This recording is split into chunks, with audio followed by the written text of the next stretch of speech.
Meeting of the Segundo City Council, Tuesday, August 3rd. And we're actually starting on time this evening, so that's a good sign. We'll call the meeting to order. That brings us to public communications.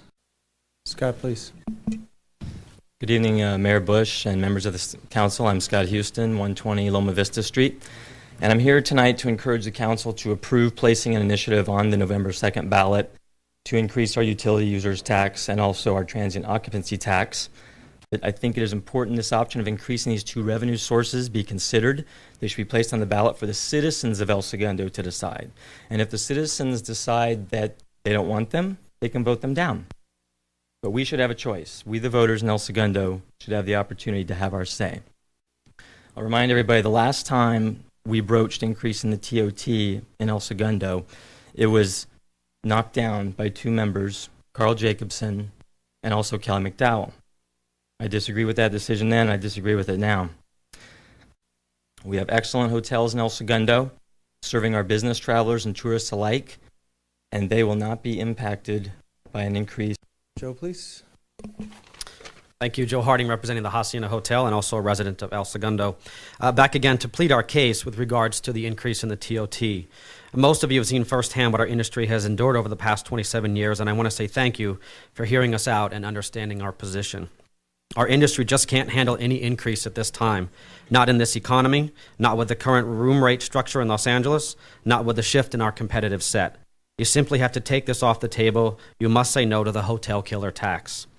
Our staff, mostly entry-level employees making $20,000 to $30,000 a year, so substantially less than the city employees, have stepped up to take a 20% pay cut in order to keep their benefits and their jobs. They are doing their part to help us get through our financial crisis. We will survive because everyone is doing their fair share. Today's news is another example of where the travel industry stands. Mexicana Airlines canceled 4 daily flights from Los Angeles and similar amounts from several other major U.S. cities. Was it drastic? Was it painful? Was it necessary for survival? I say smart move to stay alive. We are already in the survival mode at the Hacienda. We can't lose any more business to our competitors, who is now every other hotel. The current rate is a fair share and keeps El Segundo hotels in the game. We also understand a need for business community to step up and do something. Whatever this is, it needs to be fair across the board and not target any specific industry. A TOT and a UUT would hit us twice. That'd be like kicking us when we're down and then running us over for good measure. We've heard discussion of a 1% increase in the UUT for 2 years.